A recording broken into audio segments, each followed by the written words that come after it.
Good morning students. आज हम कोशिका कला की आणविक संरचना या परासंरचना या ultra structure of plasma membrane की स्टडी करेंगे।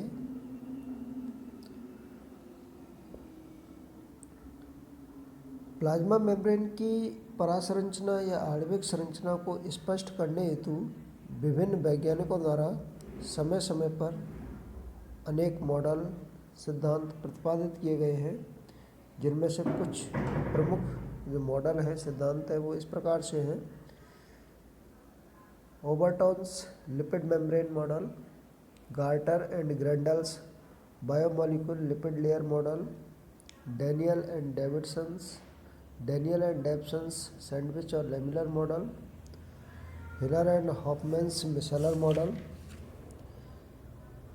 रॉबर्टसन्स unit membrane concept and Singer and Nicolson's fluid mosaic model. तो अब इनमें से एक एक मॉडल या सिद्धांत है उसकी चर्चा करेंगे। सबसे पहले जो है देखें अपन कि ओबर्टॉन लिपिड मेम्ब्रेन मॉडल। तो जैसा कि नाम से पता लग रहा है कि इस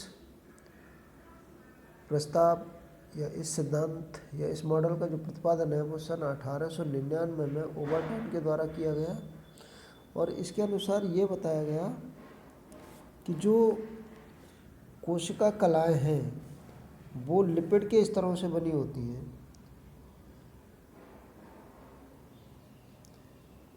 क्योंकि इनके द्वारा कार्बनिक विलायकों तथा वसा में घुलनशील पदार्थों का अवशोषण एवं परिवहन जल में घुलनशील पदार्थों की तुलना में तीव्रता के साथ होता है।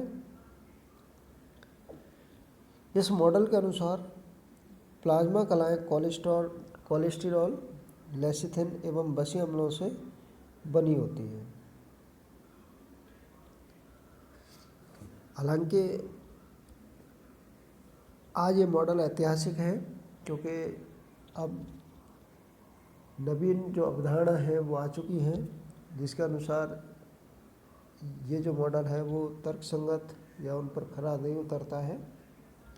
इसके बाद नेक्स्ट जो बात करें, Gorter and Grendel's biomolecular lipid layer model. तो इस मॉडल का प्रतिपादन सन 1926 में गार्टर एवं ग्रेंडल के द्वारा किया गया, जिसके अनुसार यह बताया गया कि जो कोशिका कलाएं हैं वो वसा के देह आणविक स्तर से निर्मित होती हैं और वसा का जो देह आणविक स्तर होते हैं उसमें मुख्य रूप से फास्फोलिपिड द्वारा निर्मित होता है। वसा का जो अणु होते हैं उस अणु का एक सिरा पोलर या ध्रुवीय सिरा होता है, दूसरा जो है नॉन पोलर सिरा होता है। जैसे इसमें अपन देखें तो ये अपन को दिखाई देता है कि जैसे ये वसा का एक स्तर है और ये वाला जो है ये दूसरा स्तर है। इसमें जैसे एक वसा के अणु को देखें तो ये इसका पोलर या ध्रुवीय सिरा है, जिसको जल रागी सिरा भी कहा जाता है। दूसरा जो है नॉन पोलर या अध्रुवीय सिरा है, जिसको जल विरागी सिरा भी कहा जाता है। तो दोनों स्तरों के जो जल विरागी सिरे होते हैं, नॉन पोलर एंड्स होते हैं, वो एक दूसरे के क्या होते हैं, सन्मुख होते हैं। इसके बाद नेक्स्ट जो मॉडल की बात करें, डेनियल एंड डेप्सन्स सैंडविच और लेमिलर मॉडल। तो इस मॉडल का जो प्रतिपादन है वो डेनियल एवं डेप्सन ने 1935 में किया और इसमें जो है जो मॉडल है उसको वसा प्रोटीन मॉडल के रूप में दर्शाया कि जैसे जो वसा के जो देह आणविक स्तर हैं, जैसे ये जो है ये वसा के देह आणविक स्तर है और वही वसा का जो एक अणु है उसमें वही पोलर एंड है, नॉन पोलर एंड है, और नॉन पोलर एंड जो है वो एक दूसरे के सन्मुख है। और इसमें जो वसा है वो भी मुख्य रूप से क्या फॉस्फोलिपिड होती है। वसा का जो स्तर हैं इनको घेरे हुए प्रोटीन की परत होती है। जैसे ये जो आप देख रहे हो, ये जो है ये क्या है, प्रोटीन की परत है। इसलिए इसको क्या है, वसा प्रोटीन प्रारूप के रूप में दर्शाया गया है। तो इसमें भी वही है कि जो जल विरागी सिरे होंगे, नॉन पोलर एंड्स होंगे, वो वसा के एक दूसरे के क्या होंगे, सन्मुख होंगे, जबकि जो पोलर एंड्स हैं, जल विरागी सिरे हैं, वो क्या है, प्रोटीन अणुओं की ओर क्या रहते हैं, सन्मुख रहते हैं। इसके बाद नेक्स्ट देखें, हिलर एंड हॉफमैन्स मिसेलर मॉडल। तो इस मॉडल का जो प्रतिपादन है वो सन 1953 में हिलर एवं हॉफमैन ने किया, और इस मॉडल के अनुसार ये बताया कि कोशिका कला में वसा और प्रोटीन के जो अणु हैं वो परतों के रूप में विन्यासित न होकर सूक्ष्म गोलाकार उप इकाइयों अथवा मिसाइल्स के रूप में पाए जाते हैं। और जो बसीय मिसाइल्स बनती है, मतलब वसा के अणुओं की जो मिसाइल्स बनती है, उसके चारों तरफ प्रोटीन के ग्लोब्यूल्स जो है वो पाए जाएंगे। जैसे इस प्रकार से अपन देखें तो ये जैसे अपन देख रहे हैं, ये क्या है, ये वसा के अणु है, ये वाले ये वसा के अणु हैं, जो कि किस प्रकार से विन्यासित है, गोलाकार रूप में विन्यासित है, और इनके जो है इस प्रकार के इनको घेरे हुए क्या है, ये प्रोटीन विन्यासित है।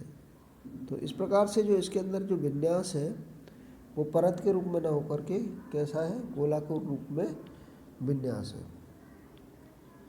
इसके बाद नेक्स्ट देखें, Robertson unit membrane concept. Robertson का एकल कला सिद्धांत। तो इसका प्रतिपादन जो है वो रॉबर्टसन ने सन 1959 में किया, और इसके अनुसार उन्होंने यह बताया कि जो प्लाज्मा कला होती है वो एक त्रिस्तरीय संरचना होती है, और इसकी जो थिकनेस होती है वो लगभग 75 एंगस्ट्रॉम होती है। और प्लाज्मा कला जो त्रिस्तरीय संरचना है उसमें जो 3 स्तर हैं, उसमें जो सबसे पहला जो या बाह्य प्रोटीन स्तर है एक, जिसकी जो थिकनेस है वो लगभग 20 एंगस्ट्रॉम होती है। मध्य जो है वो बसीय स्तर है, उसकी जो थिकनेस है वो 35 एंगस्ट्रॉम होती है। और सबसे फिर अंत में आंतरिक प्रोटीन स्तर है, जिसकी जो थिकनेस है वो भी कितनी है, 20 एंगस्ट्रॉम। जैसे इस प्रकार से अपन इसमें देखें तो जैसे ये आपको दिखाई दे रहा है, ये सबसे बाह्य प्रोटीन स्तर है, जिसकी जो थिकनेस है वो कितनी है, लगभग 20 एंगस्ट्रॉम।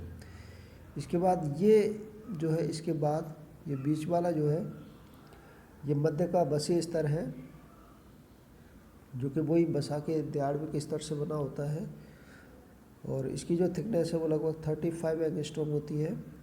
इसके बाद ये जो नीचे दिखाई दे रहा है आपको, ये आंतरिक प्रोटीन स्तर है, और इसकी जो थिकनेस है वो लगभग बाह्य प्रोटीन स्तर के समान ही लगभग 20 एंगस्ट्रॉम होती है।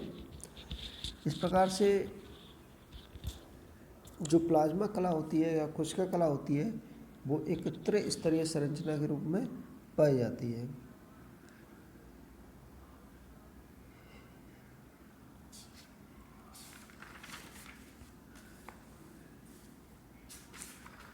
इसके बाद नेक्स्ट जो देखें,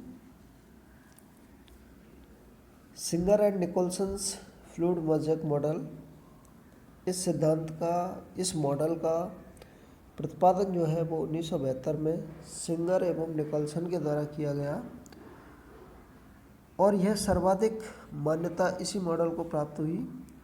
इसका कारण यह है कि जो प्लाज्मा कला है, प्लाज्मा झिल्ली है या कोशिका कला है, उसकी संरचना एवं गुणों की पूर्णतः समझाने में यह मॉडल सफल रहा है। इस मॉडल के अनुसार जो प्लाज्मा झिल्ली के प्रोटीन्स कला की किण्वकीय क्रियाओं के स्थानांतरण, ग्राही पदार्थ के रूप में कार्य करने एवं लिपिड देस्तर कला के पारगम्यता के गुण को प्रदर्शित करने में भी सफल रहा है। तो इस मॉडल के अनुसार जो कोशिका कला होती है, प्लाज्मा झिल्ली है, वो लिपिड एवं प्रोटीन की बनी होती है, लिपिड जो होती है वो अर्ध तरल क्वासी फ्लूइड अवस्था में पाई जाती है, जिसमें जो प्रोटीन के अणु हैं वो दो प्रकार से विन्यसित रहते हैं। एक होते हैं इंट्रिंसिक प्रोटीन, समाकल प्रोटीन्स, जो कि वसा की जो परत है, जो कि दोहरी परत होती है, उसमें आंशिक या पूर्ण रूप से धंसे रहते हैं। और चूंकि ये आंशिक या पूर्ण रूप से धंसे रहते हैं तो इसलिए इनको पृथक करना आसान नहीं होता है। दूसरे होते हैं परिधीय प्रोटीन्स, पेरिफेरल प्रोटीन्स या एक्सट्रिंसिक प्रोटीन्स, जो कि वसा की परत से लूजली अटैच होते हैं, तो इनको क्या आसानी से पृथक किया जा सकता है। तो इस प्रकार से इस मॉडल के अनुसार जो वसा के अणु जो है वो अर्ध तरल अवस्था में उपस्थित रहते हैं, और जो समाकल प्रोटीन्स हैं, समाकल प्रोटीन्स के साथ मोज़ेक सांचे के रूप में विस्थापित रहते हैं। इससे कला में क्या लचीलापन आ जाता है। वसा के अणु अक्ष पर स्थानांतरण गति व पार्श्व विसरण करने में क्या हो जाते हैं, सक्षम हो जाते हैं। इस प्रकार से प्रोटीन एवं वसाओं के अनियमित विन्यास के कारण जो प्लाज्मा कला है वो एक असममित रचना के रूप में दिखाई देती है। इसको अपन देखें इसमें, तो इस प्रकार से जो है, जैसे ये जो आपको दिखाई दे रही है ये वाली, ये जो है ये वसा का वही द्विआण्विक स्तर है, लेकिन इसमें जो वसा है वो अर्ध तरल अवस्था में है, जिसमें जो प्रोटीन के जो अणु हैं वो दो प्रकार से विन्यसित हो सकते हैं। जैसे ये वाले आपको दिखाई दे रहे हैं, जैसे ये इसमें पूरी तरीक़ा से धंसा हुआ है, जिसको क्या कह रहे हैं, समाकल प्रोटीन या इंट्रिंसिक प्रोटीन। या तो पूर्णतः धंसा हो या फिर जैसे ये आंशिक रूप से धंसा हुआ है, तो या आंशिक रूप से धंसा हो या पूर्ण रूप से धंसा हो, वो कौन से हो गए, इंट्रिंसिक प्रोटीन्स हो गए। ठीक है। और दूसरे जो है जो कि इसकी परिधि पर उपस्थित होते हैं, उनको कहा जाता है, जैसे ये वाला है, एक्सट्रिंसिक प्रोटीन्स। तो इन जो मतलब इंट्रिंसिक प्रोटीन्स है उनको आसानी से पृथक नहीं किया जा सकता, जबकि जो एक्सट्रिंसिक प्रोटीन्स है उनको आसानी से पृथक किया जा सकता है। तो इस प्रकार से ये जो मॉडल है, जो फ्लूइड मोज़ेक मॉडल है, इसके द्वारा कोशिका कला के कार्यों को समझाया जा सकता है। तो यह सर्वाधिक मान्य मॉडल है। थैंक्स।